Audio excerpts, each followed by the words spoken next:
खड़क सिंह के खड़कने से तवज्जो चाहूंगा आपको कि जी जी जी इरशाद इरशाद। खड़क सिंह के खड़कने से खड़कती है खिड़कियां। अरे खड़क सिंह के खड़कने से खड़कती है खिड़कियां। खिड़कियों के खड़कने से खड़कता है खड़क सिंह।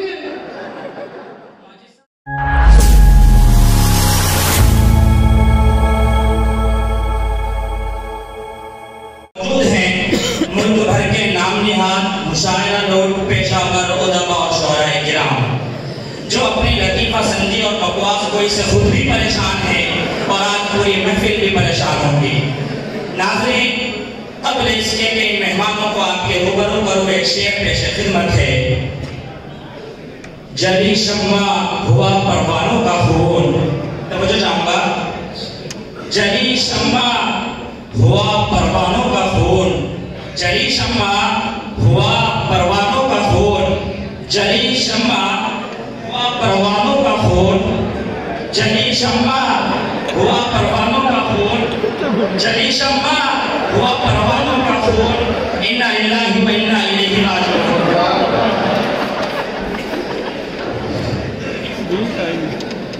चलिए नाज़रीन, अब हम इन मेहमानों से मुखातब होते हैं। आज के हमारे सबसे पहले मेहमान हैं अदीब हड़वर जनाब गड़बड़ पंजाबी। जनाब गड़बड़ साहब तशरीफ लाने के लिए बहुत बहुत शुक्रिया। सुना है आपके पास इंटर की डिग्री है, सही बात है? अरे इंटर की क्या, हम तो 12वीं की डिग्री भी ले चुके हैं। लगता है बहुत नॉलेज है आपको। कोई शक है क्या? अच्छा, तो ये भी सुना है कि आप घोसल खाने में नकल करते हुए पकड़े गए थे और आपको फेल कर दिया गया था। वो कौन सा साल था आपका? अरे अहमद, इसमें साल का क्या पूछना, ये तो हर साल होता रहा। चलो ये सब छोड़ो, एक शेर सुनो। अच्छा, आप शेर भी पढ़ते हैं? नहीं, बकवास कर रहे हैं। मुझे भी ऐसा ही लग रहा है। अरे जनाब, आपको क्या मालूम, हम शायरों के शायर, शायरे बेलगाम हैं। अच्छा, तो कोई शेर सुनाएंगे? सुनिएगा। इरशाद हो। मुझ पे तुहमत अहले फन की यूं ही सुबह व शाम है। मुझ पे तोहमत अहले फन की, मुझ पे तोहमत अहले फन की यूं ही सुबह व शाम है। मुझ पे तोहमत अहले फन की यूं ही सुबह व शाम है। आलमे फितना गरी में मेरा अव्वल नाम है। फितना गरी में मेरा अव्वल नाम है। और जिक्र जब मेरा सुना, और जिक्र जब मेरा सुना तो कह दिया शैतान ने, और जिक्र जब मेरा सुना तो कह दिया शैतान ने, भाई गड़बड़ हो जहां मेरा वहां क्या है। नाज़रीन, ये इनकी गड़बड़ी का आगाज है। क्या आपने गजलियात में भी गड़बड़ी की है? अरे गजल से तो हमारी भी लगी है। ऐसा क्यों है? क्या आपने ठोकर खाई है? अरे ठोकर खाना तो हमारा पैदाइशी साथी है, लेकिन एक ठोकर ऐसी लगी कि बस गले लग गई। क्या मतलब? मैं समझा नहीं। अरे यार, मतलब ये कि शादी के दामन में फंस गया और क्या। चलिए, आपका दर्द हम समझते हैं। क्या आप अपने इस दर्द को गजल में पेश कर सकते हैं? जी बिल्कुल। इरशाद हो। शादी तो हो गई मगर अब ये हाल है। अच्छा, शादी तो हो गई मगर अब ये हाल है। शादी तो हो गई शादी तो हो गई मगर अब ये हाल है। आगे बढ़ेंगे। शादी तो हो गई मगर अब ये हाल है। कुछ सुधरे नहीं, अब भी वही चाल है। नहीं। शादी तो हो गई मगर अब ये हाल है।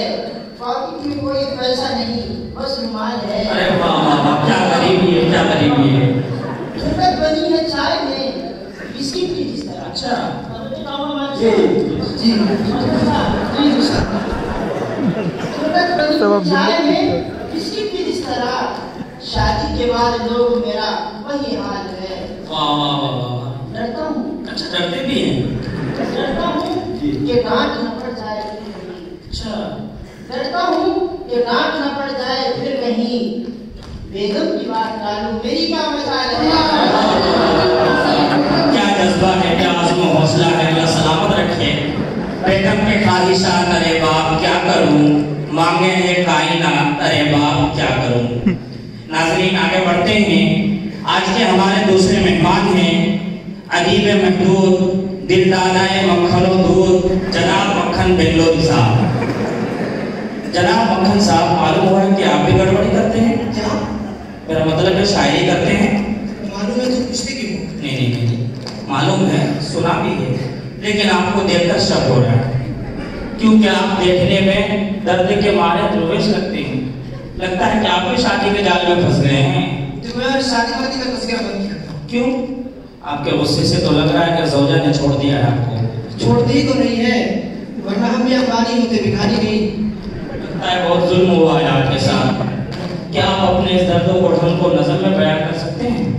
जी, मैंने ऐसी नज़्म कही है, ऐसी नज़्म कही है कि अगर आप तलाश करने लग जाए तो जिंदगी खुल जाएगी। कोई बात नहीं, किनारा चला लेंगे, वो भी बैठ जाएगी। अच्छा जी, तब तो तलाश न करने ही में आफियत है। जी चलिए जो है मुझे कुछ सुना दीजिए। सुनिए। नज़्म जहां को ज़ेरो ज़बर देखता हूँ, नज़्म जहां को ज़ेरो नज़्म जहां को ज़ेरो ज़बर देखता हूँ। सब सुनिए कि नज़्म जहां को ज़ेरो ज़बर देखता हूँ, नज़्म जहां को ज़ेरो ज़बर देखता हूँ, मादा के इख्तियार में नर देखता हूँ। अरे वाह वाह वाह, क्या नजर है आपकी। नज़्म जहां को ज़ेरो ज़बर देखता हूँ, मादा के इख्तियार में नर देखता हूँ। और हालात कुछ ऐसे हुए हैं आजकल, हालात कुछ ऐसे हुए हैं आजकल, शौहर की मज़लूमियत की खबर देखता हूँ। मक्खन साहब, आप तो काफी अच्छे शायर हैं। क्या आपको शायरी में भी शोहरत हासिल है? नहीं, देखिए, शायरी का शोहरत से कोई ताल्लुक नहीं। शायरी शायरी होती है और शोहरत शोहरत होती है। अब मिसाल के तौर पर देखिए कि हमारे प्राइम मिनिस्टर साहब पूरी दुनिया में मशहूर है कि नहीं? जी, लेकिन शायर नहीं। चलिए कुछ सुनाएंगे आप? जी सुनिए। एक शेर है कि अपना एक उसूल एक निज़ाम है, अपना एक उसूल एक निज़ाम है, अपना एक उसूल एक निज़ाम है, अपना एक उसूल एक निज़ाम है, बस दावतें खाना मेरा काम है।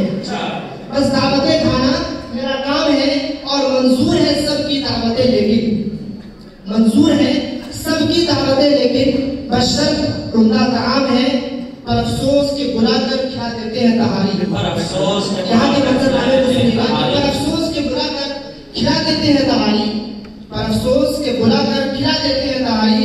अरे यहाँ तो बिरयानी के आम है। वाह, लगता है आपको तो बिरयानी नहीं मिली, खाना बंद है क्या? नहीं, टिकट तो नहीं। कुछ और सुनाएंगे आप? जी सुनिए।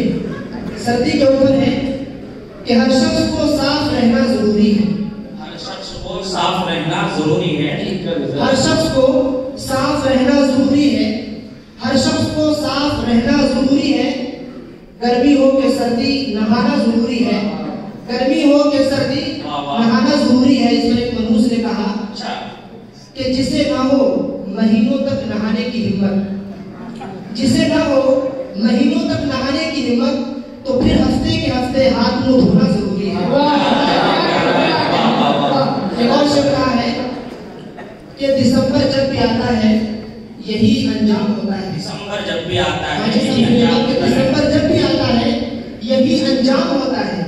दिसंबर जब भी आता है यही अंजाम होता है।